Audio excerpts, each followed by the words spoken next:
After months of delays, a $95 billion foreign aid package heads towards a final vote in the Senate. The legislation includes funding for Ukraine, Israel, and U.S. allies in the Indo-Pacific, as well as a forced sale or ban on the TikTok app, the seizure of frozen Russian assets, and stricter sanctions on Russia, China, and Iran.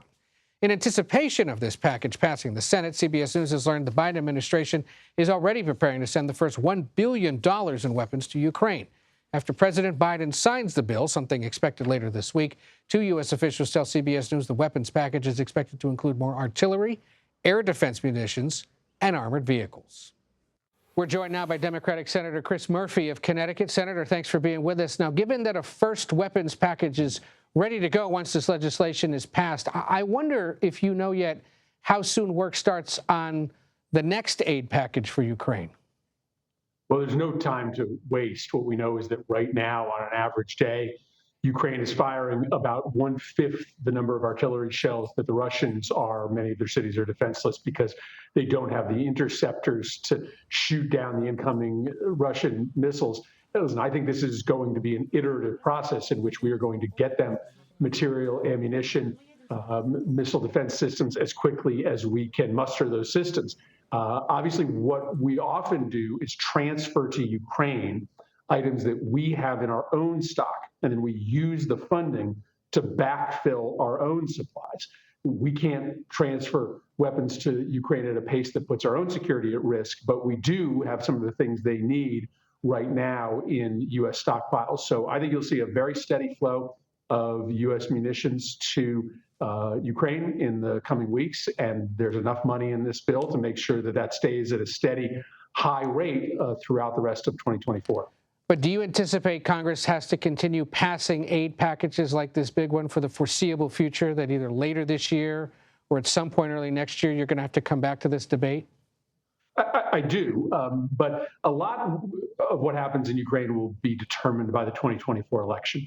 Let's just be frank. If Donald Trump wins, Vladimir Putin is going to believe that he has won, and he will just wait until Trump forces Ukraine to the negotiating table. If Joe Biden wins, then Putin knows that he's got a fight on his hands, and he is much more likely to come to the table and sue for peace if he knows Joe Biden's going to be building an international coalition against him for the next 4 years. So this amount of money that we're approving today gets us into the beginning of next year. And after the election, we will have a much better sense of what Putin's strategy will be in Ukraine. You know, you guys are putting the finishing touches on something the House passed after you guys had done it first. And it seems that only like 3 or 4 hours go by in the last few days before yet another glowing profile of House Speaker Mike Johnson lands, suggesting that he's done a great, brave thing here by getting this through the House.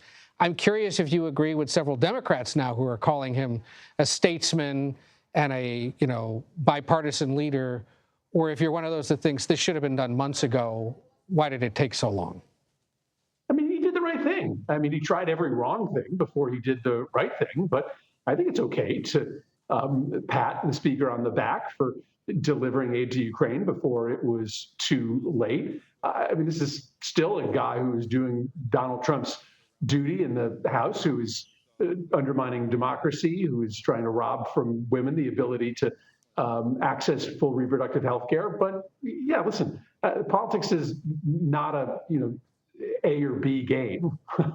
The speaker did something good, and that doesn't mean that he's a good speaker. Fair enough. In our remaining moments, I'm curious, initially this whole debate included a bipartisan immigration and border security plan that you helped negotiate in the Senate that was later blocked by Republicans.